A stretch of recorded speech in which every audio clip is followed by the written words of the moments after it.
Alright, so I am here today to talk about the VKS sniper rifle. It's the only sniper rifle in the game that has a built-in silencer, and that makes this weapon pretty interesting just because it does have a silencer on it, and they wanted to make it fair. They didn't want to take off all the damage because it has a silencer on it. And the gameplay today you'll be watching is a pretty good game of me playing Blitz. I think we did end up losing, but I was trying to defend, and I think I was pretty successful in defending a few times, but other times I just kept letting people through just because I couldn't cover all of the ways into the Blitz area with a sniper rifle. But it was a pretty good game nevertheless. I think at the very end I did get a couple nice kills, and like I said, it was a pretty good game overall. So like I said, this gun does have a built-in silencer, and it makes this weapon very interesting because it does have a drop-off.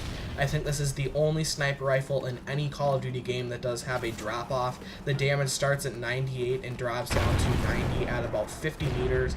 So if you don't know, since your damage is 98 with every single sniper rifle, your body has special multipliers everywhere all over it on ghosts, and those multipliers, you know, add some different multipliers to the damage, so it brings it up from that 98 over 100, so that way you can actually get one shot, one kills. But I think they only do the multiplier system with sniper rifles. Alright, so if you want a one shot, one kill before 50 meters, you're going to have to aim everywhere above the upper thighs, so that's pretty average. I think the L115, the Lynx was like this, and maybe even the Maverick A1, I think it's called. And if after 50 meters, you're going to have to aim a little bit better, just because it's everything above the upper chest, the neck, the head, so maybe some of the shoulders. And when I do say above the upper thighs, it's not the arms, obviously.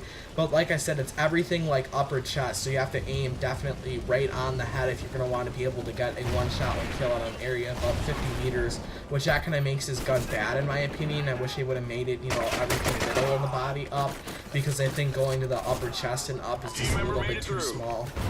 And it does have the highest rate of fire along with the Lynx in its class, but it has it has better recoil, I should say, than the Lynx, and it definitely has better sway because it's not as heavy as the Lynx. And like I said, it's a pretty good sniper overall, and the empty reload time is 4.6 seconds. If you have one bullet plus, it's 3.4 seconds. It's kind of fast for its class, I feel, and the clip size is 10 over 15, so if you have extended mags on, it's 15. And I think that this is actually a bigger clip size, so overall, let's just go over all the stats we have for it. It has definitely a little worse than average on the recoil, but better than the Lynx. Fastest fire rate, it has a good clip and reload time, and it also has higher damage for a silencer, but then it does drop off. I think that this gun is kind of competitive if you're going to put a silencer on it, only to the USR. I don't think any of the other guns really match this gun with a silencer on it, except for the USR, just because the USR is actually the same almost. It's just everything above the waist. You might get just a little bit more of an area with this VKS that at a closer range, you know, than the USR, because like I said, the USR is everything above the waist, is one shot, one kill with a silencer on it, but it stays at the waist throughout all of the range on the entire map, which as the VKS goes up to only above the upper thighs and stuff like that, and it can be hard to hit people if they are running. So like I said, this is really competitive because you have to understand, you know, where your targets are going to be. If they're going to be within 50 meters, it's going to be better to use the VKS, but if they're going to be outside of 50 meters, you know, then you're going to want to be able to use the USR. In the iron, or the regular scope, I shouldn't say iron sights, the regular scope is, I think it kind of comes in a little bit smaller than the other sniper rifles in the VKS, so I would definitely recommend using a thermal sight, or definitely not an ACOG sight. I recently experimented with those and they're terrible, but pretty much like a thermal sight is probably one of the only options on this gun, maybe a different way to use this weapon. And like I said, this is definitely a very good weapon. I would say that, like I said, you're gonna have to pick your targets.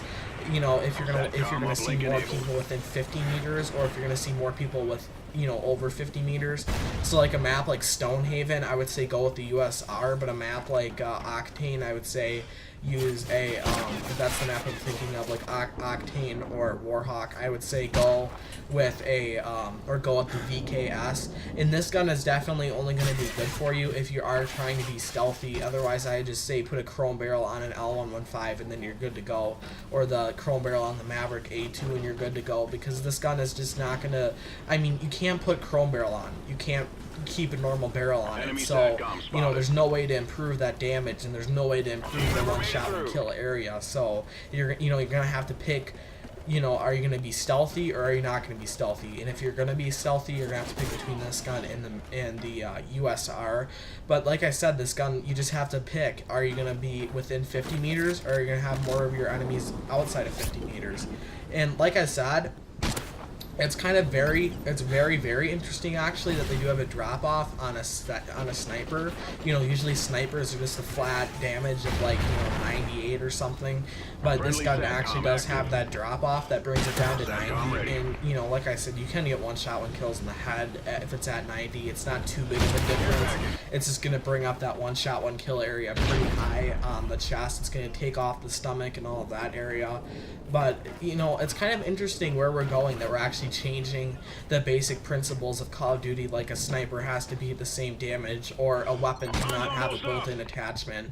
That's why it's kind of cool that they do have the built-in silencer feature now. Maybe in the next Call of Duty we'll see like a built-in grenade launcher that has to be on the weapon, you know, not just like a grenade launcher itself, but an assault rifle that has a built-in grenade launcher to give it like an accuracy boost or something. I don't know, but it's kind of interesting that we're actually having and seeing built-in attachments on weapons now.